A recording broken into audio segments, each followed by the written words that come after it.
Welcome to Get the Elephants Out of the Room. I'm Chris Webber. We all have to deal with difficult people at work, difficult managers, difficult colleagues, and difficult customers. In this podcast, we share stories and experiences of people like you who face these challenges and share their secrets to success. Our mission is to help everyone overcome obstacles and to become more confident, better communicators.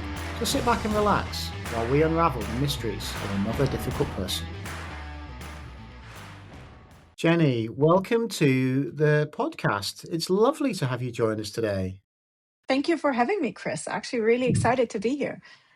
Is this your first podcast? It's my third one, I think I'm doing. Yes, but still have to get used to it. I'm definitely far away from being a pro on this. Oh, I don't know. I think once you've done one, you're basically an expert these days. Oh, if you say so. Okay, let's see. It's lovely to have you join us. Jenny, introduce yourself to the audience. Tell us a bit about who you are and what you do. Yeah, absolutely. So, Jenny, as you already mentioned, based out of Luxembourg. I'm working for Amazon. I'm doing that already since 14 and a half years. So I'm, and as we call in Amazon, an old fart. You're going to laugh about this.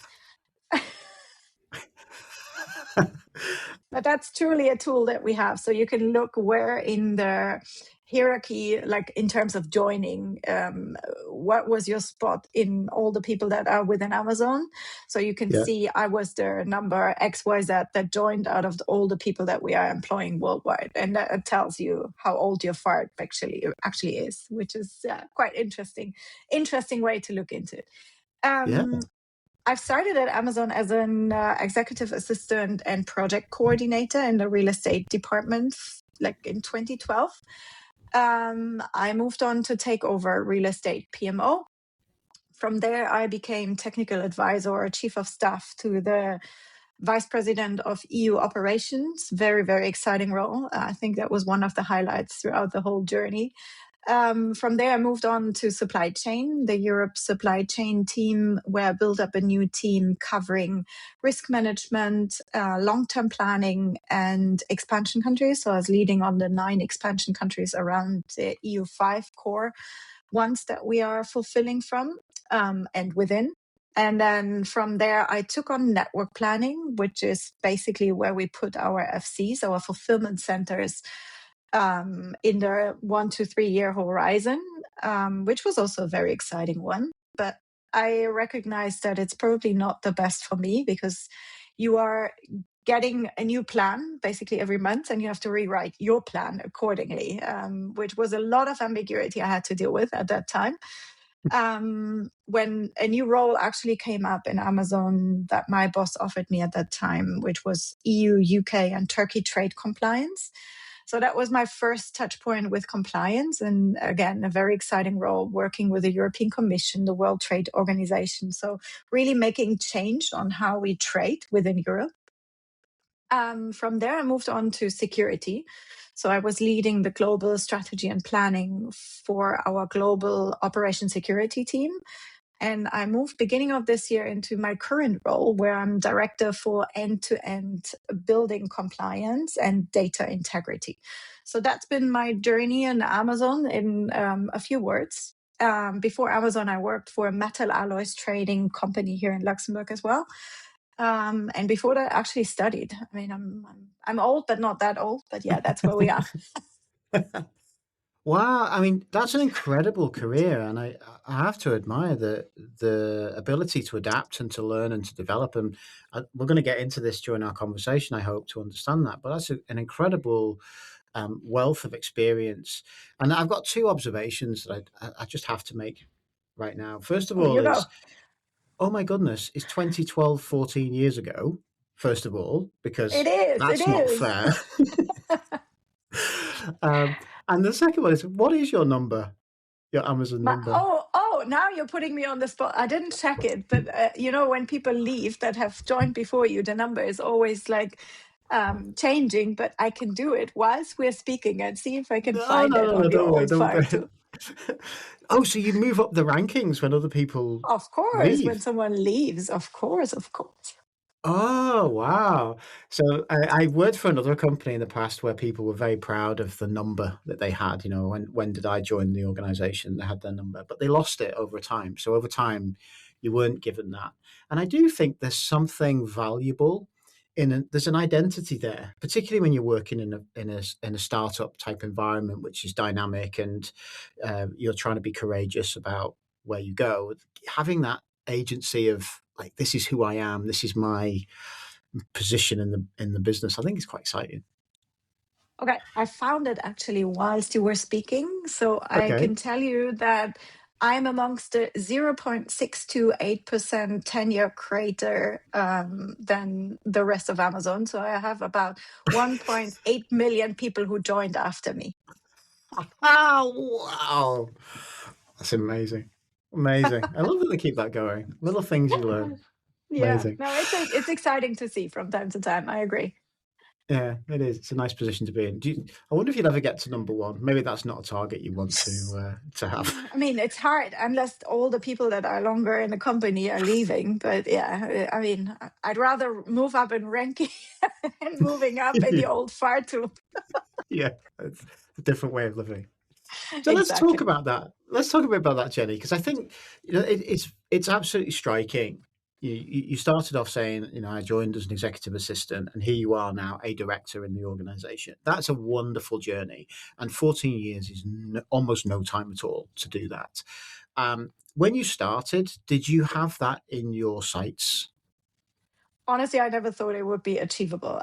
When I started, and we in Amazon we are organized in levels. So I started as a level 5, and at that time, when you were looking at an L7 or even a level 8, which is a director, you were seeing a few of them running around, and everyone was afraid. It's like, oh my god, there's a director coming, or oh my god, there's a senior manager coming, and yeah, like honestly, I never imagined that this would be a journey that is possible.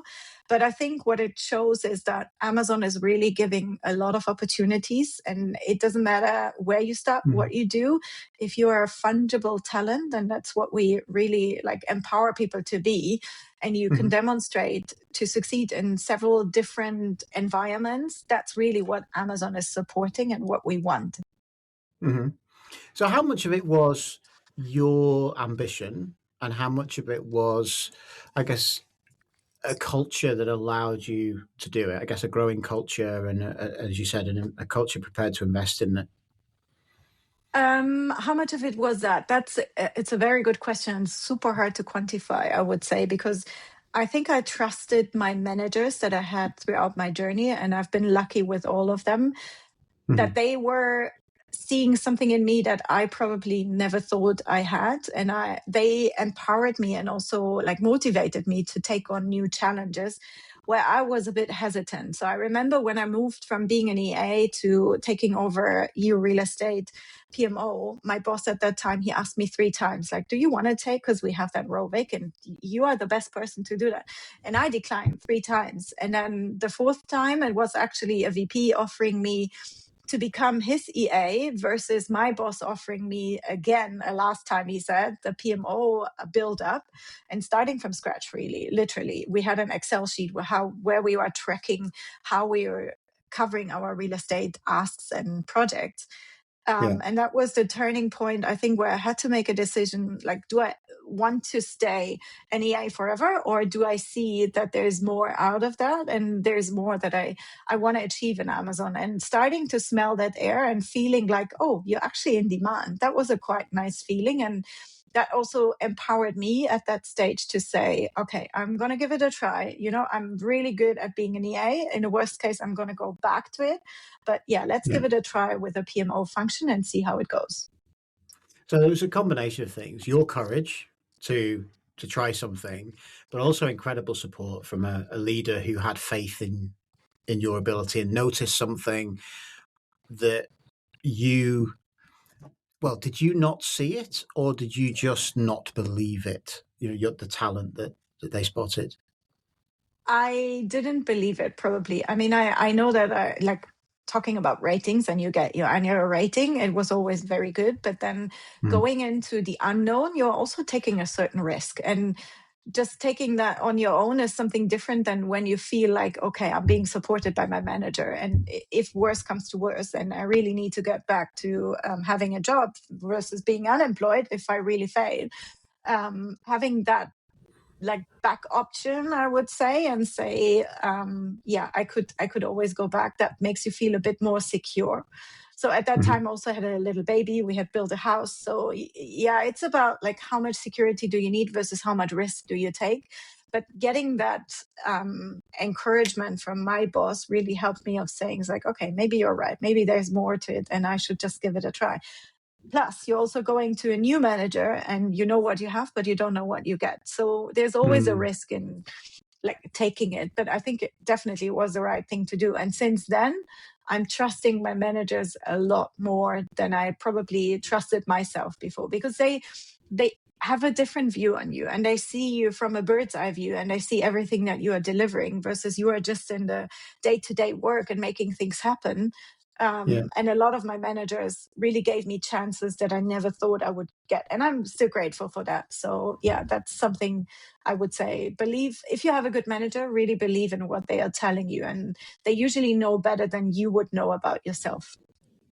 Yeah, and it's not just managers, but yeah, it's important managers because people from the outside see things that you don't see, and they don't know how you feel. I use video a lot when we do events and workshops, and at the start of it, everybody says, "I don't want to do a video." Afterwards, they always say, "This is my favorite part," and the power is to see yourself how others see you.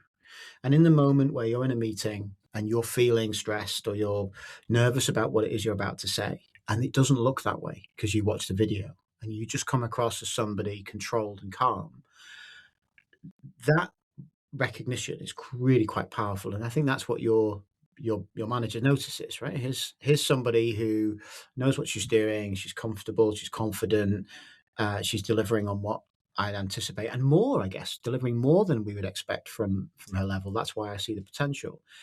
In your mind, you're thinking, can I do it? Am I experienced enough? Doubting your capability versus others. They don't see that at all. They just see the actions that you take.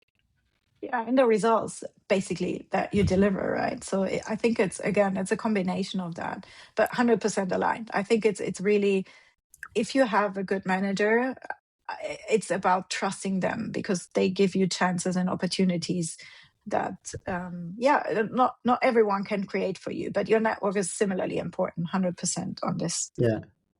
So how did it feel?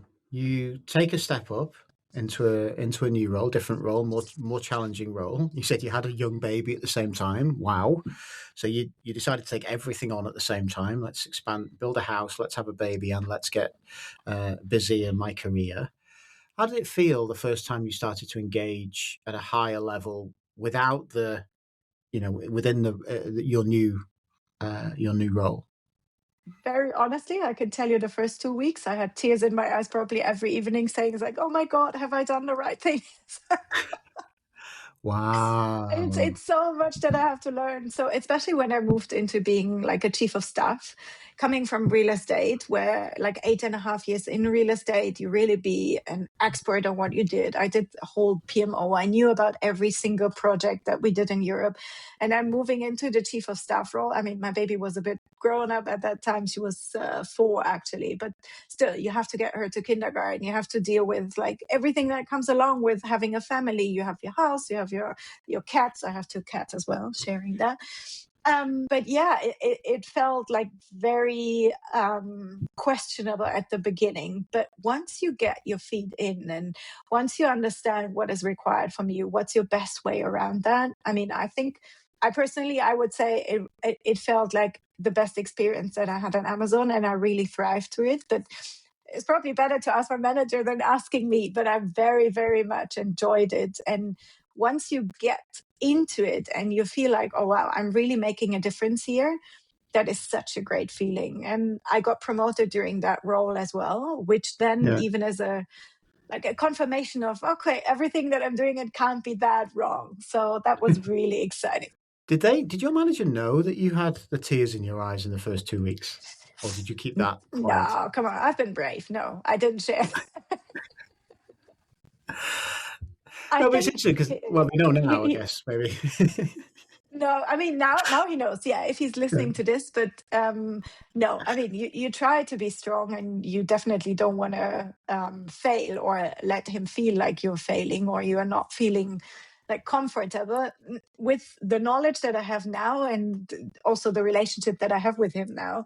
I would probably do that, and I've cried in his office when I was so desperate for other reasons, like when I was really on the edge of like, where should I go? Because I know now he's one of my trusted people that I could always go to when I have an issue, when I have a problem. But at that Yeah. time, I mean, you don't know each other that well, and you need to establish the relationship first. You need to understand like what's my role in all of this. And chief of staff is so, I mean, it's so wide that Yeah. you think about like, where am I going to add value first? Where should I jump on first? And I asked him, and he said, it's like, you pick, right? Because it's Oh, really where you can add the most value, because where you have the best experience. I would say you should definitely be on all the real estate calls that we have. You should be on engineering, construction, because that's where you're coming from and where you probably can give me the biggest support. But whatever yeah. else is interesting or is of interest for you, you can just jump in. And he gave me like full access to his inbox, to everything that he was doing from the very beginning. So he gave me a good bit of earned trust from the day one. And I think I just had to really acknowledge and learn how to deal with that. And that's what probably also was challenging me in the first few weeks. Yeah. Do you know, I think it's, I was just thinking about the feelings you were talking about, the reflections on those first few weeks, and I wonder how many other people find themselves in this position in roles where they are going home, tears in their eyes, stressed out. I had a conversation with a client this week who's very new in role, and is in exactly the situation. Come in with a job title, come in with a description, something that hasn't been done before, and is waiting for somebody to tell them what to do. And we had a conversation, and I said in the end, I think you need to do more than wait, because you'll wait for months, and someone will come and say to you, "What have you been doing?" Whereas if you kind of push your way in and say, "These are the things I want to do," then you start to contribute. You feel more confident. You feel like you're involved a little bit more. So I think you're asking that question of your manager is something lots of us struggle with in new roles, new positions. What's the scope of what I should be doing? Tell me what you want from me. And there's a leadership position which is no, you're empowered. I want you to take ownership. But sometimes we just need clarity. We just need someone to push us in and say, there, focus on that. I do agree. And I think I have one of my employees, actually a very good one, I think, to add on here. She is one of the, like, probably most bias for action person that I know. Like, I can see myself in like 10 years ago when I was still younger in her. And she's that one person, she always tells me, is like, you know what, Jane, I'd rather come and ask for forgiveness than asking for Oh, permission. And yeah, and that's a very powerful one. And that's totally like, yes, right. Just get it done no matter what. Just get going. And we can still course correct as we go. And if you need me here as your manager, I can always do that. But yeah, just get going, because you are the expert and you know usually better than many others. So I think, but that level of confidence is something that you need to, yeah, just gain throughout your journey. That's my personal experience, I would say. And I didn't have that when I was like in my 20s maybe, but mhm. yeah, I think it comes with time and experience. Well, I think it reflects really well on a growth culture. One of the things I notice when I engage with clients across different sectors and different types of industries is, to me, this is something very starkly different in different companies. Some organizations, and Amazon, as you describe in the last few minutes, fits this very well. It's a let's get on with it culture. It's a trust our employees culture. So your manager says, hey, Jenny, you've got potential. I will ask you 3 times to take on a bigger role because I think you're capable of doing it, and kind of push you out of your comfort zone. It is a let's ask forgiveness, not permission culture. And that reflects on an organization which is going places, which is making things happen. I talk to clients in different organizations, and it's the complete opposite. They do not want to make a decision because they don't want to be held responsible for making a decision which is seen to be risky, which might be associated with them directly, and they can be, inverted commas, blamed. And this is organizations that don't have blame. When I ask them, how many people do you know who've been disciplined for decisions that were not 100% right? The answer is zero, none. I don't know anybody. But it's this perception of not wanting to make mistakes, get things wrong, that puts them in this inertial place where nothing happens. Everything takes forever because no one is prepared to get on and do it. And I think what you've described in Amazon and the culture that you've thrived in is a culture where people are more proactive because they're not waiting to be held up to account. They're more waiting to be recognized for success. And that exactly nails the the environment that we are in here in Amazon, I think. So it's really like bias for action, get things going, get your hands dirty, and just make things happen because we don't have the time to wait. And we shouldn't wait for hierarchical decisions or bureaucracy or whatever it is. So we even have a bureaucracy inbox, I can tell you, that goes straight to Andy Jassy if someone spots something that is not going the right way or adding a bureaucracy layer. You can go up to Andy Jassy and just tell him and say, I think this should go differently. And I had in my previous team, I also had an instance where someone from the team was actually getting into that inbox and you feel like, oh my God, now I'm going to be hunted for this. But actually, it's the right thing to do. You are empowering people to spot things that are not going the way they should be or things that are not going as easy as they could actually go. So yes, 100%. That's the Amazon mentality here.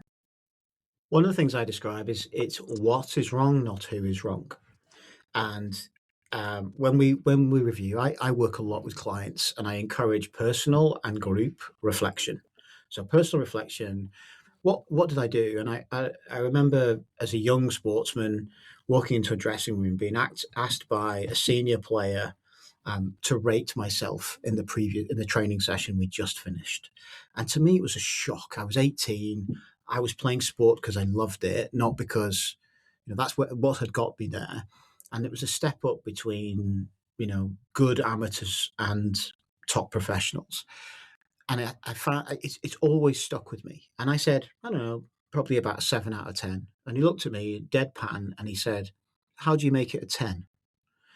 And it was that personal accountability for performance that was, to me, was really powerful.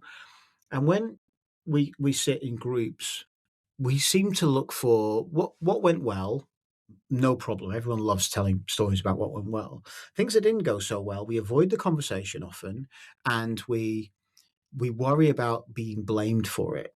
Whereas a powerful culture says what went wrong. And if it's, do you know what? There was a layer of bureaucracy there. It took us 3 weeks to get some documents signed because they needed to be signed by 4 people. And ultimately, it just slowed us down. Then it's not who is wrong. It's not somebody put that in and therefore they're wrong. They probably did it with good intention. It's what is wrong. That process is too slow. How do we make it more dynamic? That's Yeah, a and very different position. Yeah. that's exactly what we are trying to spot as well. It's not about a person doing something wrong. It's about like where's the process broken or where do we have layered too many bureaucracy levels so that we can really fix it and still be that agile startup mentality business and that we don't take 3 weeks for getting something signed. Yeah. So, Jenny, I want to move on and talk about your a moment in your career where you felt faced down by a difficult moment, a difficult personality. Um, tell us about what comes to mind when I say that to you. There have been quite a few moments where you felt like, oh God, that's a difficult moment. But I think some of them have spotted out as, yeah, I don't want to call it highlights because effectively it's not, but it's good learnings. Let's take it as that. So I Yeah. think one was when I was in a meeting, and it's going back to the time when I was the VP's chief of staff. He sent me to a meeting to proxy for him, and I was the lowest level in the round of the full people who had joined. And one of the directors came on video and just said, like, who is this person and what is she doing here? And I felt like, is he Mm. talking about me? Because I was the only female in the room. So I was guessing she should be me. But I was in. So feeling like being spoken about you as a third person whilst you're in a meeting felt really weird. So then Mm. another director came on video and said, actually, she is the one taking the decision here. So any trouble with that? And that kind of silented out the conversation for a moment. And I think at that moment he noticed, like, actually the VP had sent her. It's like, now I get it. And he was connecting the dots. But that moment made me feel so uncomfortable. But then again, I felt proud that someone else was stepping up for me and really like saying, like, there is a reason why she is here, that I didn't have to fight for myself, but that someone of higher level was really stepping in and saying, like, yeah, she's the one that you need actually to convince of, like, I don't remember what the decision was in the end. I think it was something like a 4 or 5 million decision. Yeah. But yeah, you need to convince her and not the VP because she's here for him. But yeah, a good learning for me where I would say that's the kind of leadership that I never want to get to. And that's a learning for me that I took. It's like, I never want anyone to feel like I felt in that moment, no matter what level, no matter what meeting, but you should never make anyone feel that uncomfortable as I felt in that moment. And so tell us, how did you feel? I mean, this is early in. I mean, we've just talked about your evolution through the organization and the moments where, at the start of this role, you were nervous, you were going home thinking, "Can I do this?" And then early on that time, someone calls into a meeting, says, "Who is she? What is she doing here?" You must have been ready to give up. Exactly. I think that was, if this person who stepped in for me wouldn't have stepped in, I think I would have just said, okay, let me get my VP so he can do it, right? I didn't have the confidence in my capabilities nor in myself to just say, it's like, who are you to ask that question? And what does level have to do with, right, whether you respect me or not? I'm here as the chief of staff for this person. I mean, honestly speaking about it now, I would easily probably do it now Mm. versus back then when I was, again, a bit younger, a bit less mature, not yet in the role fully settled. And yeah, I think at that moment I would have excused myself and just say, okay, thank you, bye, something like that, just to Yeah. not make it more uncomfortable than it already was for me. Yeah. What do you think their intention was when you look at it now? And I'm assuming you know this person a bit better over the years. What do you think their intention was when they asked that question? Power play. So saying he was a director, I was like a manager, level 6. He was in level 8. Mhm. Um, and just showing me is like, okay, I mean, I don't want to judge man, female. This, like, that's not the intention, but really, I'm Mhm. your man here, and you have nothing to say. And I think, I mean, luckily, the environment has changed over the years, and it doesn't matter anymore whether you're black, white, yellow, whatever you are, female, male, LGBTQ, whatever it is, it doesn't matter anymore. But years ago, it still felt like that in some instances. Mhm. Yeah, and I think it's interesting because we have these moments in our career where we're faced with these types of challenges, and now you know that as a power play, as a you recognize it as a power play. Do you see it as a game? Do you see it as his lack of self confidence? I would say definitely, because it shouldn't matter to which level you are speaking. If the person in the room knows better than you, I mean, listen to them, give them an ear. And it Mhm. shouldn't, like, for me, I'm speaking to whoever, right? If I need guidance, if I need like a decision, if I need SME expertise, like something like this, it doesn't matter which level you're talking to. And that's something that I have to say a good bit of our VPs here as well. They do mentoring for whatever level, they make time for the people. And it should actually be that case. And it shouldn't be that it's the way that he made me feel at that moment. I mean, this person is no longer in Amazon, by the way, just to be clear Yeah. with that, because I don't think it's a thing that we would respect as a company. And if the moment that I told my manager, I think he was shocked. I don't know if he ever said something to him, but like treating people like this is non-Amazonian, and I think it shouldn't be in any company. But that's something that we shouldn't tolerate. Yeah, I absolutely agree, and I think it's another underline of the positive culture within the business that that type of behaviour isn't tolerated. You told your manager, and they were shocked. Not in other places where I hear people report these things, and their managers say, "Yeah, that's just the way he is. He's always like that," and it becomes that kind of, "Oh, well, we need to accept it because that's the way they are," and to challenge it and to push back against it retains everything that you just talked about as being a great company. Those people become the barriers between your talent evolving and driving value in the organization and you leaving. And you become a cost to the business because you've lost all that potential because of someone who actually has limited potential.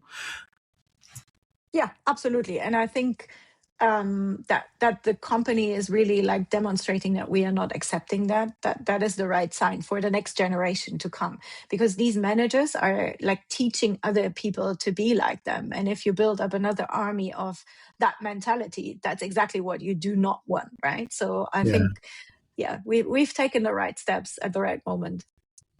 I think it's interesting that to me, it's the indication of what it is we're trying to encourage. And as we talked in the last few minutes, part of it is this type of behavior. But my insight there is why. Well, because to me it illustrates their weakness, their lack of confidence, their lack of openness to ideas, their lack of capability to manage the whole organization. When people close down and say, "I want to work at my level. I'm senior. I'm important," it's a reflection of their own lack of capability and confidence. People who are really confident, this is what I notice. People who are really confident, who really know their stuff, who really know what they're doing, they're open to ideas because they don't worry about their status being reflected negatively. They're like, it's fine, right? I know how good I am.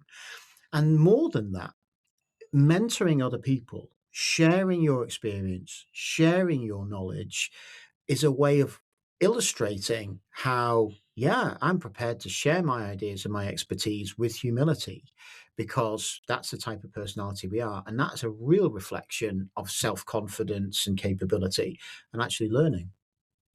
I agree, but it's also empowering people to finding their voice and raise concerns whenever they have concerns. And it's not only about concerns, but it's finding your voice also in meetings, that you should still feel empowered to speak up, even if there are higher levels in the room, that you should still feel confident, even if you say something wrong. Or, I mean, is there a wrong? That's always the question in Yeah. the room. But like no one should feel minor or should feel like I'm not entitled to speak here because I'm a lower level or I'm not the expert here. If I have a thought, there might be 10 other people in the room. They are just not having the confidence in speaking up. So take that and just do it. And that's something that I had to learn throughout my journey as well. Like really finding my voice and finding the spot. It's like, when is the right moment to speak up versus when is the moment to probably let others speak. So that I think it's, again, it's empowering that kind of leadership and empowering that kind of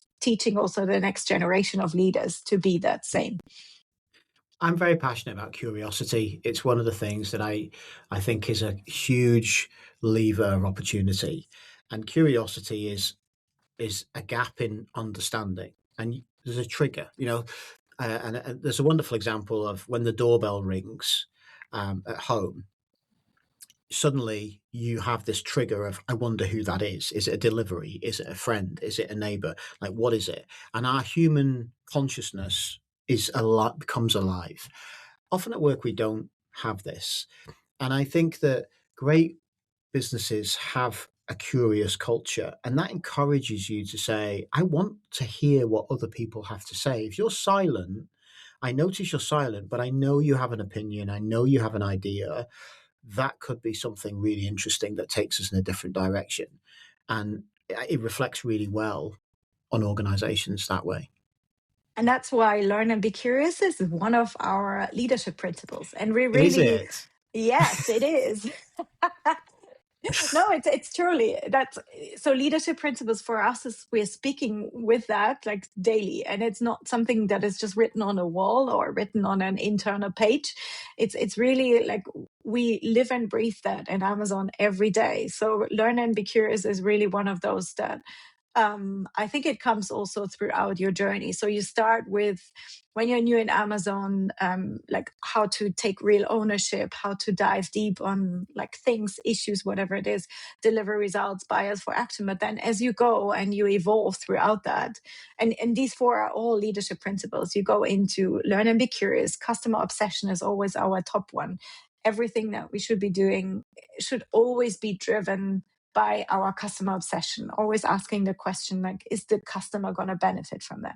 And Yeah. that is the beauty of it. I think to you mentioning being curious, I mean, it should naturally be there. Some people have more of it, some people have less of it, but Mhm. it's a very important leadership principle for us.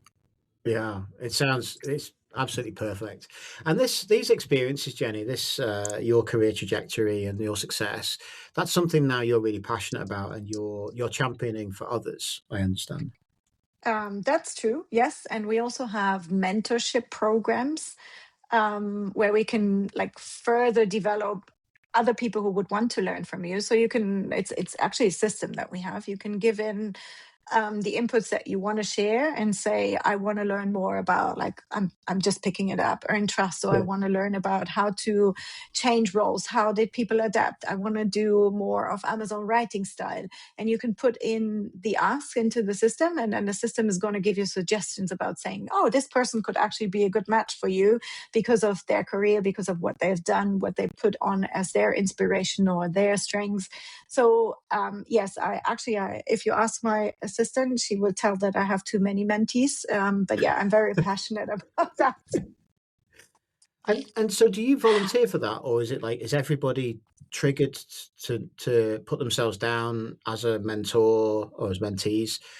Is it like naturally, or did you put your hand up and say, I want to do this?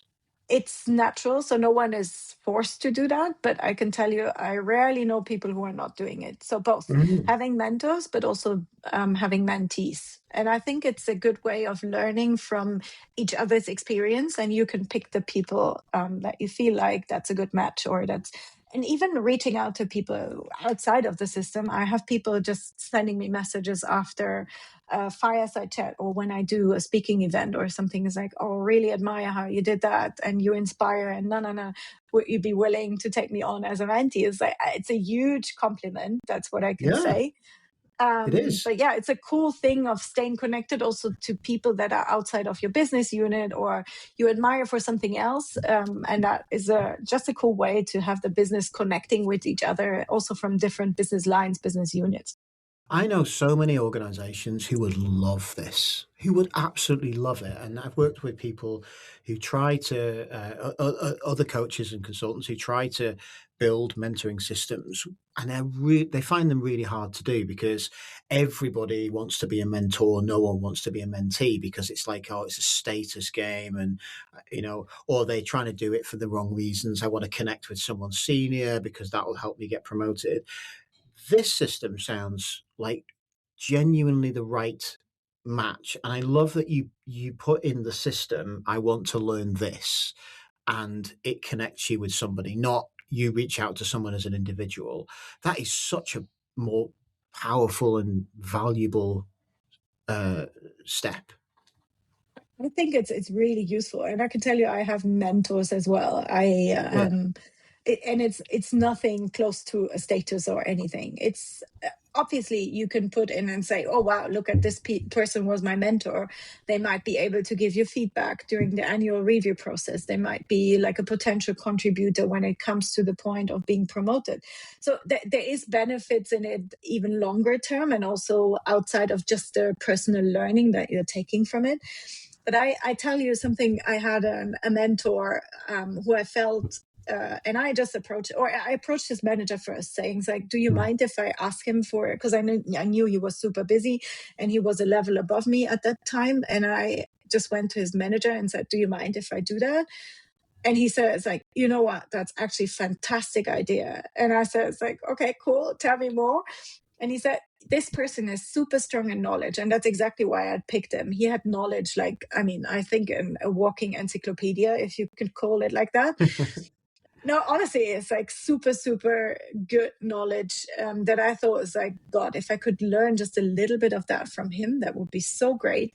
But his manager said to me, you know what? You are so great with people. And he is not the strongest on the people side, but he's super strong on the knowledge side. So it's actually, for me, if you connect with him, it's not going to be a mentor-mentee. It's going to be a mentor-mentorship, because you're going to be Wow. learning from each other on the sides that each of you is super strong on. And that's super powerful, as I think it was to both of us. I hope it was, but yeah, that's the perception that I got from his manager. Do you know, and there's somebody else I know who's championing reciprocal mentorships and exactly this building. And we did a podcast episode talking about it, trying to construct this because of the power of that. And I'm definitely going to share this story as an example to him, because they are desperately championing this process because they just love the power of it. This, we all have opportunities to develop and learn, and you create the right connections, and they're just incredible. Cool. No, that's good. Absolutely. Feel free to share. So, Jenny, when you look back on the last few years and your development, and your successes, what are the lessons that you would share with other people? Perhaps there are people listening now who are thinking about, like you were in 2011, 2012, am I good enough? Should I be courageous? My manager's saying I should, but are they just being polite? What are the lessons that you would share with people? To your last segment, why would your manager need to be polite at you? I don't think that is something that happens just because of, people are so naturally friendly. It's more the other way around, I would say. I think trust in what your manager sees in you. And that's an important lesson that I had to go through. I remember an instance, again, I'm going back to when I was chief of staff, when I was sitting in a meeting room with mainly men, and they were talking about DEI. But again, I was new in the role. And the only females in the room were the HR person and me. And being the lowest level in the room, I stayed very calm. After the meeting, my VP came to me and saying, it's like, I mean, I thought you'd be really passionate about DI. So diversity is like, you're leading an affinity group for people with disability. So I thought that's really something that you would want to add on and really participate in the discussions. And I said to him, it's like, you know what? I didn't feel like you all VIPs around me. I mean, directors and VPs, basically, Yeah. you would value like my senior manager or manager opinion at that stage. And he said to me something that probably guides me still through my journey. And he said, you know what? If any one of these people at that table is not interested in your opinion, they are wrong with having a seat at this table. And that is so, so powerful. And it demonstrated me the value that he gave me. And he is not thinking, or he wasn't thinking, I don't think he is at this stage either, but he wasn't thinking in levels, or he wasn't thinking about like, am I valuable enough? Am I really good enough to be part of that discussion? But it's more about, I really want her to be part of that. I really want her to thrive. And I really value her opinion at this table. So from that moment on, in every meeting, he came to me and he said, so Jenny, what's your opinion about that? So I cut myself Yeah. into my finger, because I should have spoken up firsthand instead of waiting for him to push me. But I think I probably needed that like nice push in saying like, okay, you value and we do care about your opinion, no matter what level or what position you have. We really, really want to see what you have to contribute here. And that helped me finding my voice. And that's something that I would want to give to managers as much as people who are struggling with finding their voice or finding their spot, questioning themselves. If you don't feel comfortable in doing it yourself, and that's what I'm doing a lot with my team, if I know there's someone who's much, much more into the details than I am, I get started on it, but I add in the person of saying, oh, you know what? Julia might have a lot more details about that. Julia, is there anything you want to add to what I said? So really, Yeah.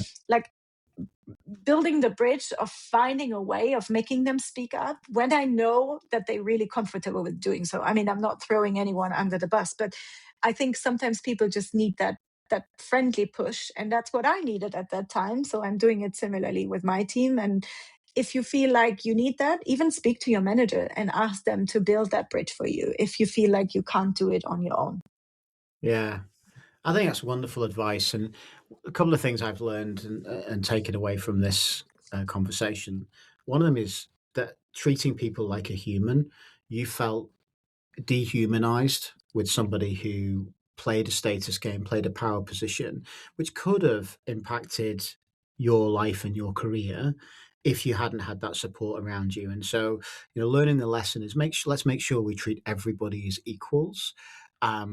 Is to me is a huge lesson here, because you don't know what other people are going through, what other people are playing, and curiosity. I love that curiosity sits so clearly at the heart of the way that your business operates and the way that you operate, because that just fires so much opportunity to see other people's perspectives and other people's points of view. And I think that's huge. And the final thing for me, Jenny, is courage. It's all very well for your manager to say, yeah, I think you can do it. But at the time, you've got a young child, you've got a new home. It's so easy for us to say, let's stay safe. I'll stick with what I know. I'm doing well. I'm comfortable with where I am. I'll just keep it safe. There is never a good moment. There's never a perfect moment. So just, embrace the opportunities as they come and be courageous. Absolutely. Yes, you're 100% correct on this. And sometimes you have these once in a lifetime chances. And even if it's not suitable with your environment outside, I mean, you still need to feel comfortable with it. I think that's just the one point. But just take the chances as they come. I think I've done that several times, and I've taken several risks in my journey. Also, some, like as I said at the beginning, for example, the network planning role, which I thought is the perfect combination of my real estate knowledge and supply chain before that, and putting that together. But in the end, it didn't turn out to be the perfect job. And I feel like it's so much more valuable for me to have a perfect manager. I mean, no one is perfect, but a really good one that I think I can learn from, that I appreciate, versus that could be the perfect role for me. I think that's really where I see a lot of benefits coming out of. Wonderful. Thank you, Jenny. It's been a wonderful conversation, very inspiring, lots of lessons for people. And I really appreciate you giving us your time. Thank you for giving me the chance to do so, Chris, and you have a wonderful rest of your day. Thanks for listening. I hope you took away some useful insights. Join us again next time when we unpick the behaviours of more difficult people. Until then, take care and see you soon.